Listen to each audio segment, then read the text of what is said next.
హల్లెలూయా. మనం కొన్ని మాసాల నుంచి ఒకే వాక్యం ధ్యానించుకుంటూ వస్తుంటున్నాం. మరి మొన్న 2 వారాల నుంచి మనం ఎక్కువగా ప్రాణము, ఆత్మ, శరీరం గురించి మనం ధ్యానించడం జరుగుతూ ఉంటున్నది.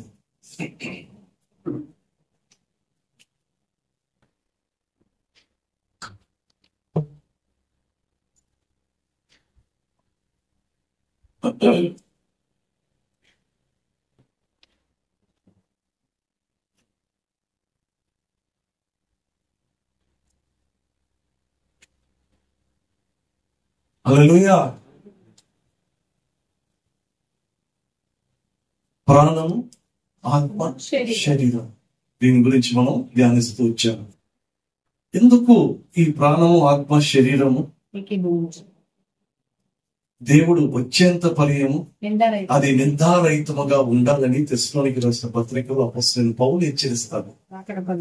ఎందుకు ఆ విధంగా ఆ 3 నిందారహితముగా ఉండాలి అంటే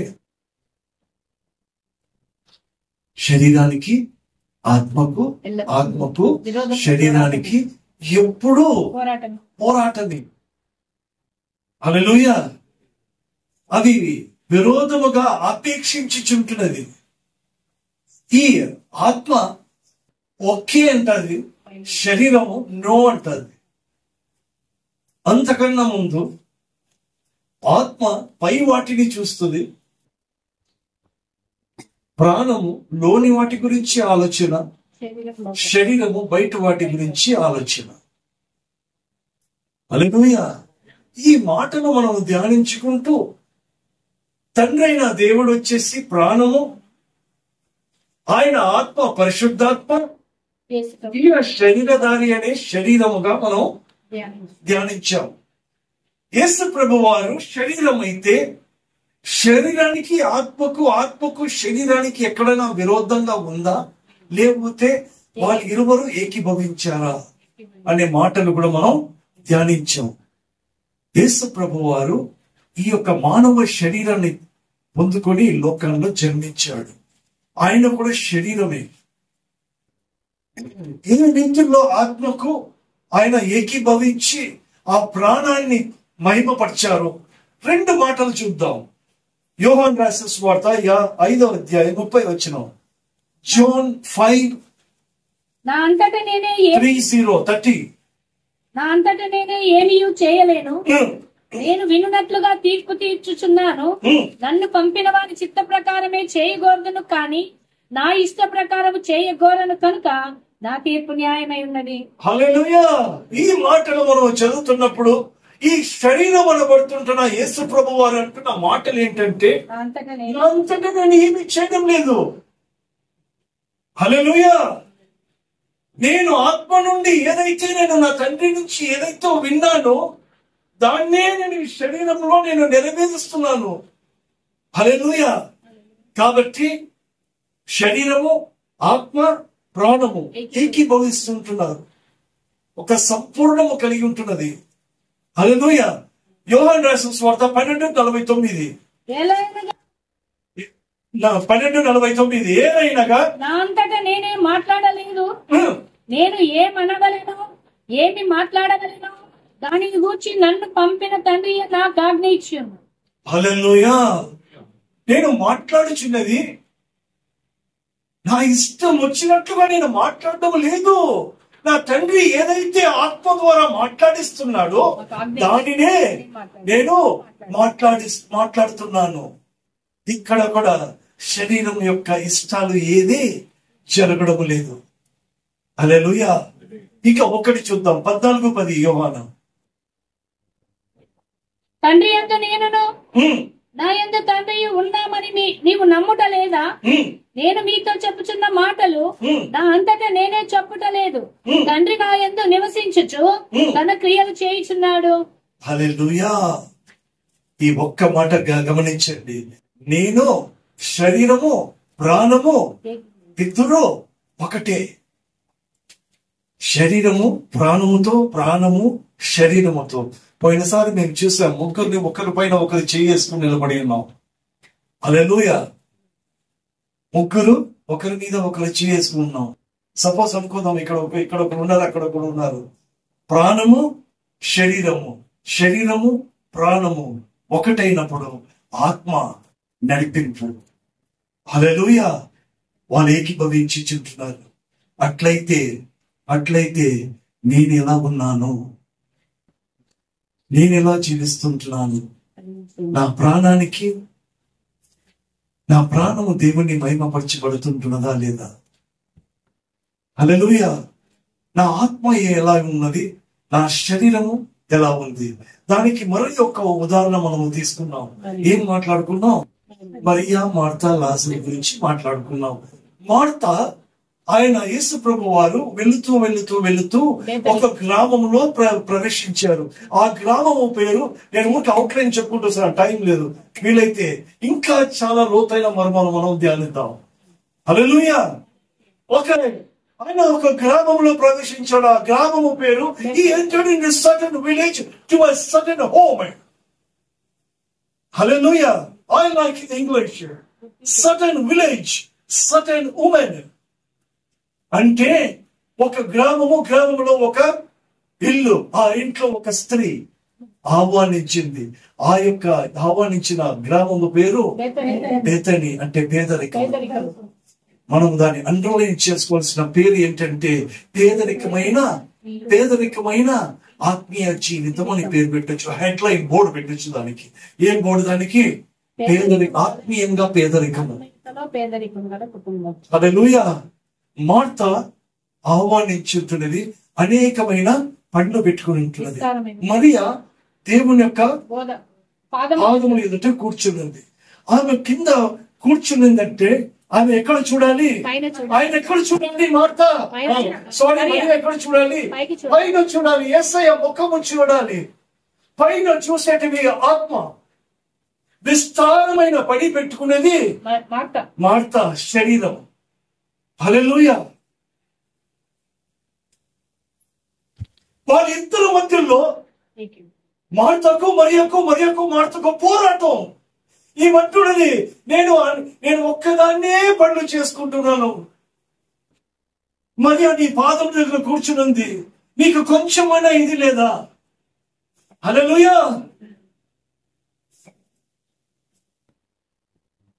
అక్కడ మనం ఏం చూస్తున్నాం? మార్తకు మరియకు ఒక వ్యతిరేకము చూస్తున్నాము, ఏకీభవించడం లేదు. మరి మా కింద కూర్చొని పైకి చూస్తా ఉంది. ఈమె లోకాన్ని చూస్తా ఉంది. అనేకమైన పండ్లు పెట్టుకున్నప్పుడు యేసు ప్రభు అంటాడు, మార్తా ఓ శరీరమా నువ్వు అనేకమైన పండ్లు పెట్టుకొని నువ్వు తొందరపడుచున్నావు. మరియా ఉత్తమమైన దానిని ఏర్పరచుకునింది. అయితే ఈ కథలో లాజరు ఎక్కడున్నాడు? ప్రాణం ఏమైపోయింది? ప్రాణం కనపడటం లేదు. హల్లెలూయా. లాజరు కనపడటం లేదు, ప్రాణము కనపడటం లేదు. ఎందుకు కనపడటం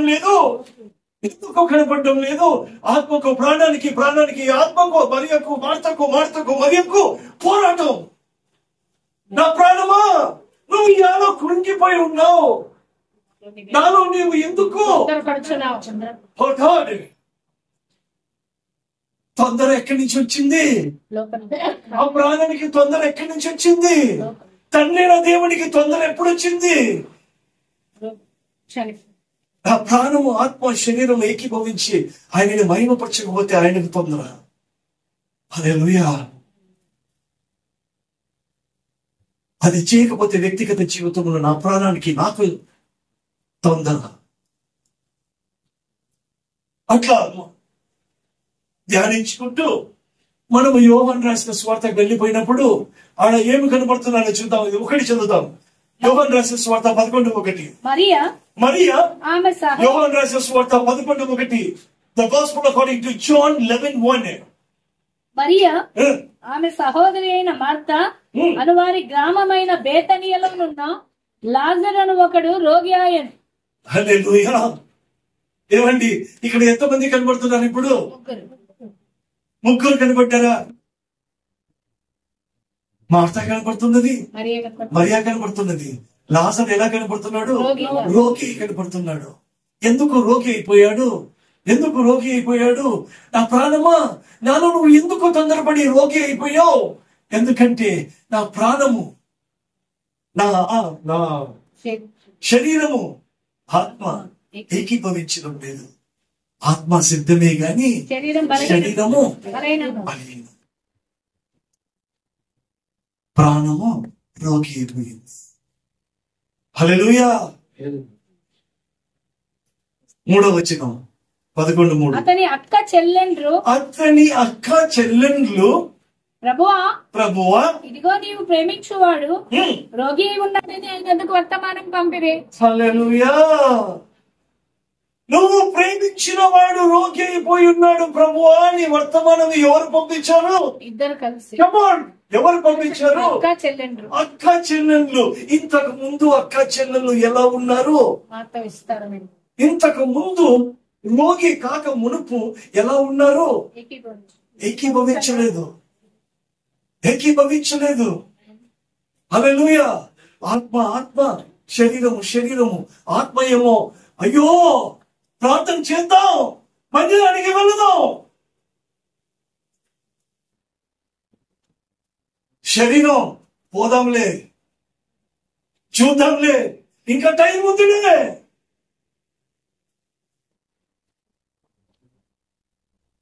కారణాలు. హల్లెలూయా. ఇప్పుడేమైపోయినారు? ప్రాణం ఎప్పుడైతే బలినపరచబడిందో అక్క చెల్లెలు అనబడుతున్న మార్తా మరియా ప్రాణం, ఆత్మ, శరీరము ఏకీభవించి ప్రార్థన చేస్తున్నారు, వర్తమానము పంపిస్తున్నారు. ఏమని? నువ్వు ప్రేమించిన లాజరు రోగి అయ్యాడు. దేవుడు ఎవరిని ప్రేమిస్తున్నాడు? మనుషులు పై స్వరూపాన్ని చూస్తాడు గాని దేవుడు ఎవరిని చూస్తాడు? హృదయాన్ని చూస్తాడు, ఆ ప్రాణాన్ని చూస్తాడు. ఆ ప్రాణం ఎలా ఉంది? రోగిది ఉన్నది అని ఆత్మ శరీరము ఏకీభవించి ప్రార్థన చేస్తున్నారు. హల్లెలూయా. ఆ ప్రార్థన చేస్తున్నప్పుడు 5వ వచనం 5-6 చదువుతాము. యేసు మార్తను ఆమె సహోదరిని లాజరును ప్రేమించు. దేవుడు ఎంత గొప్పవాడు కదా. ముగ్గురిని ప్రేమించు. ఇచ్చిన వర్తమానం ఏంటో తెలుసా? శిష్యుల దగ్గర, అయ్యా నేను ప్రాణాన్ని మాత్రమే కాదు నేను ప్రేమించడం. I know the spirit, soul and body. I love them. ఎందుకంటే నిర్మించిన వాడిని నేనే. నిర్మించిన వాడిని, ఓ మార్తా, మరియా, లాజర్, మిమ్మల్ని నిర్మించిన వాడిని నేనే. నిన్ను నేల మట్టిని తీసుకుని నీకు ఒక అలంకరణ చేసి నీ నాసిక రంధ్రంలో జీవవాయు ఊదితే నువ్వు ప్రాణమయ్యావు. హల్లెలూయా. I love you 3. అది నా ఎదుట నిందారహితముగా ఉండాలి. నీ ప్రాణము, ఆత్మ, శరీరము నిందారహితంగా ఉంటాయి. I love you 3. హల్లెలూయా. 11. ఆయన ఈ మాటలు చెప్పిన తరువాత మన స్నేహితుడైన లాజరు నిద్రించుచున్నాడు, అతని మేలుకొలుపు వెళ్ళుచున్నారని వారితో చెప్పాడు. హల్లెలూయా. మన స్నేహితుడు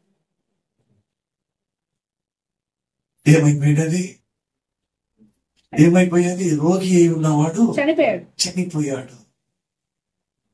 హల్లెలూయా.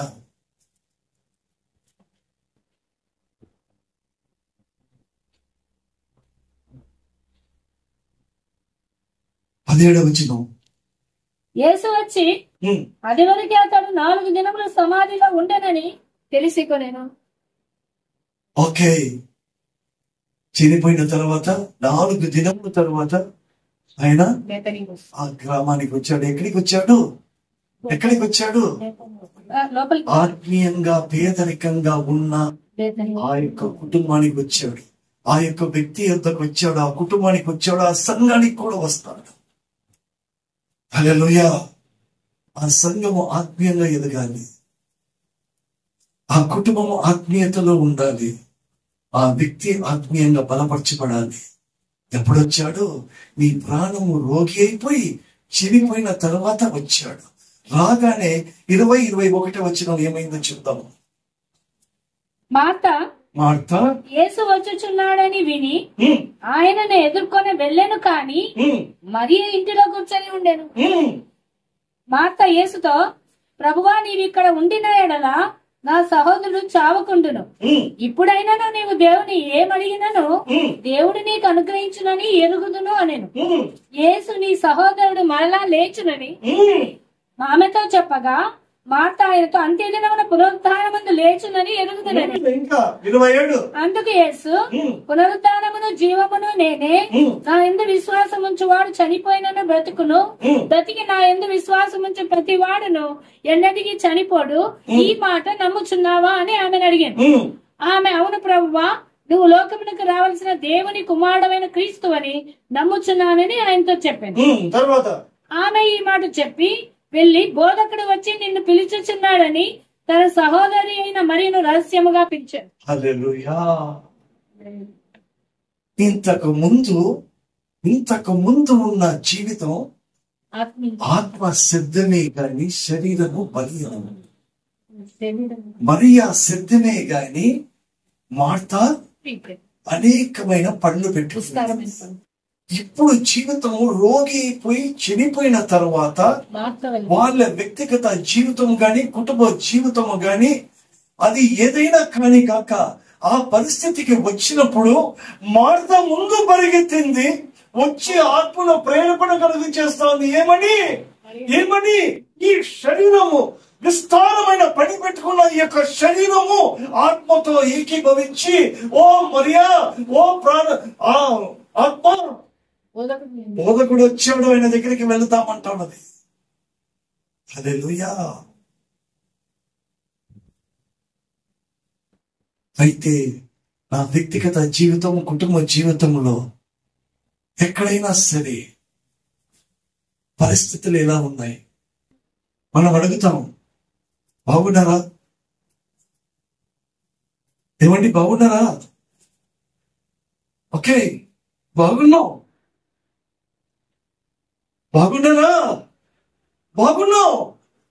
Jude, how are you? Doing good? Yes, good. How is your spirit, soul and body?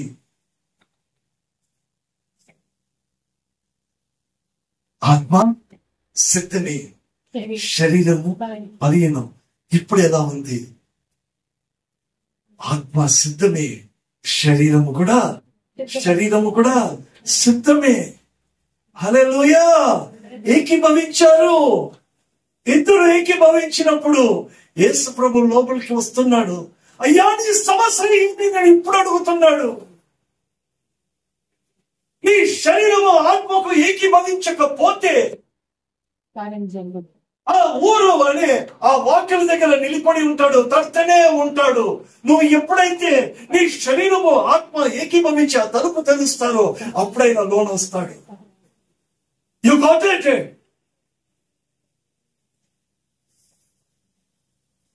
This is very important. ఈ ఒక్క చిన్న లాజిక్ కొరకే యేసు ప్రభు దీర్ఘ శాంతముతో వేచి ఉన్నాడు. ఇప్పుడు రావచ్చు, కానీ దగ్గరలో వచ్చిన వాళ్ళు ఆయన పోగొట్టుకోవడానికి ఇష్టం లేకుండా వాళ్ళిద్దరూ ఏకీభవించి తలుపు తెరుస్తారేమో అని వెయిట్ చేస్తుంటున్నాడు. రోజులో చాలా భయంకరంగా ఉన్నది. మీకు ఈ సంఘంలో ఒకటి హెచ్చరిస్తున్నాను, ఎక్కడే గాని నీ మాటలలో గాని నీ వాక్యంలో గాని బైబిల్లోనే మాట తప్ప వేరే మాట రాకూడదు గనక రాకూడదు. హల్లెలూయా. వేరే మతము విషయంలో గాని వేరే మాటలు గాని whatever it is, I don't want anybody to entertain such things. నువ్వు సరే, నీ దేవుడు సరే, ఒక వాక్యం సరే, నువ్వు మాట్లాడాలనుకుంటే వాక్యం వచ్చి నిలబడతావా? 1-2 ఇప్పుడు అన్నగారు ఒక చిన్న సాక్ష్యం చెప్పారు. అంతవరకు అంతవరకే ఉండాలి. అది వేరే దేనికే గాని దారి తీసేటట్టుగా ఉండకూడదు. మీ మాటలు సమాజంలో ఉండకూడదు. హల్లెలూయా. నీ పక్కన ఎవరు వింటున్నారో ఏంటో మనకు తెలియదు. ఒక్కడే చెప్తున్నా, మత భేదాల గురించి, ఇప్పుడున్న క్రైస్తవుల యొక్క పరిస్థితుల గురించి, మీ వ్యక్తిగత ప్రార్థనలో, మా స్త్రీల కూడికలలో వాటి గురించి ఎక్కువగా ఒత్తిడి పెట్టి ప్రార్థన చేయండి. చాలా కష్ట దినాలు, చాలా భయంకరమైన దినాలు. ఎంత త్వరగా వీలైతుందో అంత త్వరగా నీ యొక్క శరీరము, నీ ఆత్మ ఏకీభవించాలి. అప్పుడు యేసు ప్రభు అంటున్నాడు, స్థితి కూడా నాకు ఒకసారి చూపి అంటున్నాడు. నా ప్రభువా, వాట్ ఏ లవ్లీ స్టేట్మెంట్స్. అదే నీ జీవితంలో, నీ కుటుంబ జీవితంలో, ఈ సంఘంలో జరిగితే ఎంత బాగుంటది. హల్లెలూయా. ఎంత బాగుంటది. ఏకీభవించాలి. ఒకరినొకరు ఏం చేయాలి, అర్థం చేసుకోవాలి. నా ఆత్మ ఏమంటున్నది, నా శరీరం ఏమంటున్నది. శరీరము లాగినప్పుడు ఆత్మ సమయం పోతుంది కదా. ఆ దేవునికి ఇవ్వాల్సిన ప్రార్థనత ఇది ఇవ్వాలంటుంది. నేను కారణాలు చెప్తున్నాను కదా. అపోస్తలుడైన పౌలు ఏమంటున్నాడు, నేను మాట్లాడి ఎక్కడ భ్రష్టుడైపోతున్నాను ఏమో అనేసి నా శరీరాన్ని నేను యేసు ప్రభు వారు కూడా ఆయన శరీరాన్ని నలుగొట్టుకుంటేనే తప్ప నూతనమైన జీవితం రాలేదు. నా జీవితం నూతనపరచబడాలంటే, నా కుటుంబం నూతన జీవితం కావాలంటే, నా యొక్క సంఘం నూతన పరచబడాలి, ఎదగాలి, నూతనమైన ఆత్మలు రావాలంటే నా శరీరం ఆత్మ ఏకీభవించాలి. అప్పుడు అంటున్నాడు, లాజరు నువ్వు బయటికి రా. హల్లెలూయా. లాజరు బయటికి వచ్చినట్లుగా మనము చూస్తున్నాం. అవునా అండి? చూసామా లేదా? ఇంకా ఒక్క మాట చూసుకొని మనం కొంచెం మాట్లాడదాం. ఇంకొక 10 నిమిషాలు. 43, 44 చదువుతాం, లేదా 40 చదవండి ఒకసారి. అందుకు యేసు, యోహాను రాసిన సువార్త 11:40. అందుకు యేసు నీవు నమ్మిన ఎడల దేవుని మహిమ చూతువని నేను 39. యేసు రాయి తీసివేయుడని చెప్పగా చనిపోయిన వారి సహోదరైన మార్త, ప్రభువా, అతను చనిపోయి 4 దినములైనది కనుక ఇప్పటికి వాసన కొట్టునని. ఏమి కొట్టున్నది? ఏమి వాసనది? చెడు వాసన, దుర్వాసన. హల్లెలూయా. అది చెడు వాసన, దుర్వాసన. మరొక్కసారి యొక్క శరీరాన్ని దేవుడు భుజము తడుతున్నాడు. ఓ శరీరమా, ఆత్మ సిద్ధమే. ఇంత జరిగినా కూడా నీకు మెలకువలేదా? నువ్వు నమ్మినడలా, ఓ శరీరమా మారుతా, నువ్వు నమ్మినడలా దేవుని యొక్క మహిమ చూస్తావు. See, I'll show you అని లాజరు బయటికి తెప్పించిన తర్వాత బయటికి రప్పించిన తర్వాత ఏమి జరుగుతుందో యోహాను రాసిన సువార్త 12:1-2-3 వచనాలు. కాబట్టి యేసు తాను మృతులలో నుండి లేపిన లాజరు ఉన్న బేతనియకు పస్కా పండుగకు 6 దినములు ముందుగా వచ్చాను. అక్కడ వారు ఆయనకు విందు చేసిరి. మార్త ఉపచారము చేసెను. లాజరు ఆయనతో కూడా భోజనము కూర్చున్న వారిలో ఒకడు. అప్పుడు మరి మిక్కిలి విలువగల అచ్చ జటామాంసి అత్తరు ఒక సేరున్నర ఎత్తు తీసుకొని యేసు పాదములకు పూసి తన తల వెంట్రుకలతో ఆయన పాదములు తుడిచెను. ఇల్లు అత్తరు వాసనతో నిండెను. ఏ వాసనతో నిండెను? ముందు ఏ వాసన ఉండేను? దుర్వాసన ఉండేను. దుర్వాసన వచ్చినప్పుడు ప్రాణానికి, ఆత్మకు, శరీరానికి పోరాటం ఉంది. You got it? Church, are you with me? Church? దుర్వాసన ఎప్పుడు నింది? వారిద్దరు పోరాటము వ్యతిరేకంగా ఉన్నప్పుడు దుర్వాసన ఉండింది. అది వ్యక్తిగత జీవితము గాని, సంఘ జీవితము గాని, అది కుటుంబ జీవితము గాని, వాట్ ఎవర్ ఇట్ ఇస్. ఎప్పుడైతే మార్తా మరియా కలిసిపోయారో, ఎప్పుడైతే నమ్మారో, దేవుని మహిమని చూసినప్పుడు ఆ కుటుంబము, ఆ యొక్క వ్యక్తిగత జీవితం ఏ వాసన వచ్చింది? ఏ వాసన? మంచి సువాసన వచ్చింది. వారిలో ఏమి వెళ్ళిపోయింది? పాతవి గతించిపోయింది. ఇదిగో నూతన పరచబడింది. చెడు వాసన పోయి సువాసన వచ్చింది. ఇది మాట్లాడుకోవడం వరకు బాగానే ఉంటారు. దాన్ని అమలులోకి తీసుకురావాలి. You should implement that. ఇది మనం మాట్లాడుకునేటప్పుడు నా వ్యక్తిగత జీవితంలో, నా కుటుంబంలో అది దుర్వాసన ఉందా లేకపోతే సువాసనగా ఉందా? హల్లెలూయా. సువాసన కలిగిన ఆ యొక్క ఇల్లు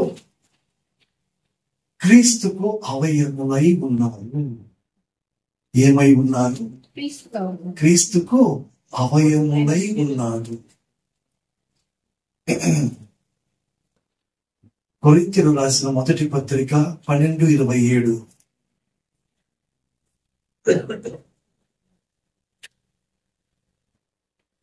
అటువలే మీరు క్రీస్తు యొక్క శరీరమై ఉండి వేరు వేరుగా అవయవములై ఉన్నారు.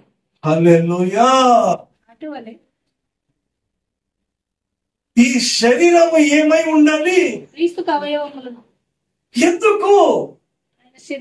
ఎందుకు ఈ యొక్క శరీరం, ఈ శరీరం ఎందుకు క్రీస్తుకు అవయవమై ఉంటున్నాయంటే, ఈ ప్రాణము, ఆత్మ, శరీరం అనేది వాళ్ళు ముగ్గురు ఏకీభవించారు.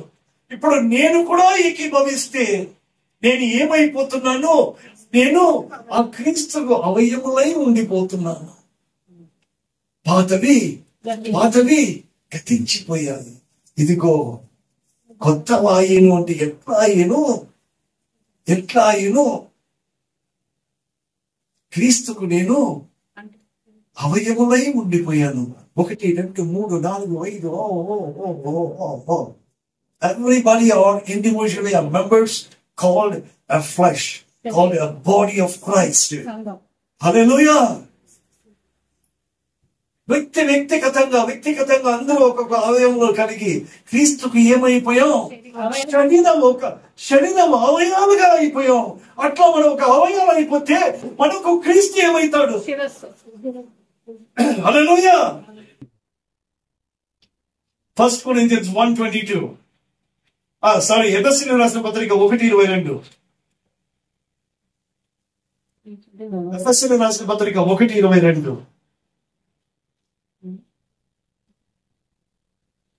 తీసిన వాళ్ళు చదవచ్చు త్వరగా. ఆయన మృతుల నుండి లేపి, ఎఫెసీయులకు రాసిన పత్రిక 1:22. మరియు సమస్తమును ఆయన పాదముల క్రింద ఉంచి సమస్తము పైని ఆయనను సంఘమునకు శిరస్సుగా నియమించాడు. హల్లెలూయా. ఆ సంఘము ఆయన శరీరము. చదవండి. ఆయన సంఘము ఆయన శరీరం, అవయవం. ఈ శరీరం ఇంతకు ముందు, ఈ సంఘము, ఈ శరీరము ఇంతకు ముందు ఎలా ఉండేది? పాత జీవితం ఎలా ఉండేది? మార్తకు మరియకు విరోధం. ఆత్మకు శరీరానికి ఆత్మ. ఇప్పుడు మనలో ఎలా ఉన్నాము? ఆత్మ చెల్లెలుగా మార్చబడి ఉన్నాము. హల్లెలూయా. చెడిపోయిన రోగి, చెడిపోయిన లాజరు బయటకు వచ్చినాడు. ఇప్పుడు ఇండివిజువల్ గా ఏమైపోయాము? అవయవాలుగా అయిపోయి అందరం ఒక సంఘంగా అయిపోయి, ఆ సంఘము మనకు శిరస్సు అయిపోయి, ఆ శిరస్సు మనకు రక్షకుడుగా ఉన్నాడట. Hallelujah. What a lovely statements are these. మరలా చెప్తున్నాను, నా వ్యక్తిగత జీవితంలో, కుటుంబ జీవితంలో మరియా మార్తా ఎలా ఉన్నారు? మరియా మార్తా ఎలా ఉన్నారు? లాజరు అనేవాడు రోగిగా ఉన్నాడా? చెడిపోయాడా? లేకపోతే దేవుని యొక్క పిలుపుకు లోబడి లేపబడి ఉన్నాడా? లేపబడిన వాడి యొక్క కట్లు విప్పబడుతుందా లేదా?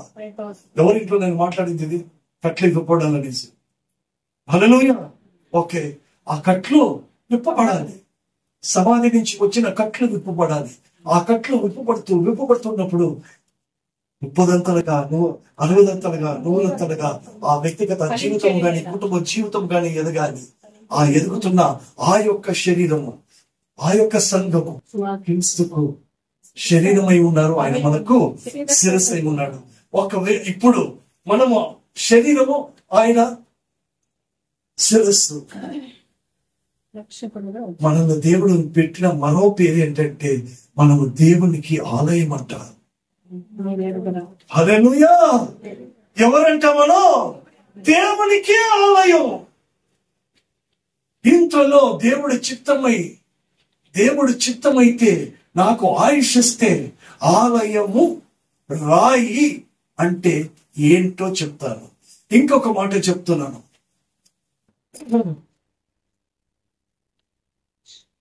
ఇస్సాకు బలి ఎక్కడిచ్చారు? మోరియా పర్వతం మీద. యేసు ప్రభు వారిని సిలువ వేసిన పర్వతం ఏది? ఎందుకు అవి రెండు వేరే ఉన్నాయి? ఏమిటి?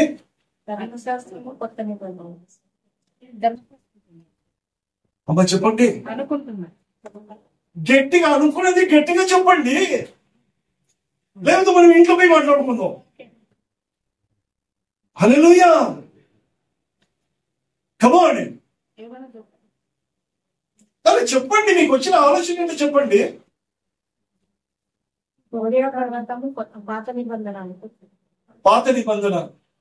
పాత నిబంధనని నెరవేర్చడానికి యేసు ప్రభు వచ్చినాడు. హల్లెలూయా. నెరవేర్చడానికి వచ్చాడు. కానీ ఎందుకు అక్కడ లేడు? అక్కడ ఇస్సాకు ఒక బలికి బదులుగా ఒకటి జరిగింది, ఇక్కడ ఇంకొక బలి జరిగింది, అది కూడా బదులుగానే. అక్కడ ఎందుకు అది జరిగింది, ఇక్కడ ఎందుకు ఇది జరిగింది? దేవునికి చిత్తమై నాకు ఆయుష్ ఇస్తే ఈస్టర్ లోపు ఈ సత్యాలు మనం ధ్యానించుకుందాం. దానికి ఈ వాక్యాన్ని అమరుస్తున్నాను. ఇప్పుడు ఎవరంటే మనము ఆత్మకు ఆలయమై ఉన్నామంట. Centre place. కొరింథీయులకు రాసిన మొదటి పత్రిక 6:19. మీ దేహము దేవుని వల్ల మీకు అనుగ్రహింపబడి మీలో ఉన్న పరిశుద్ధాత్మకు ఆలయమై ఉన్నదని మీరు ఎరగరా? ఎఫెసీయులకు రాసిన పత్రిక 2:20.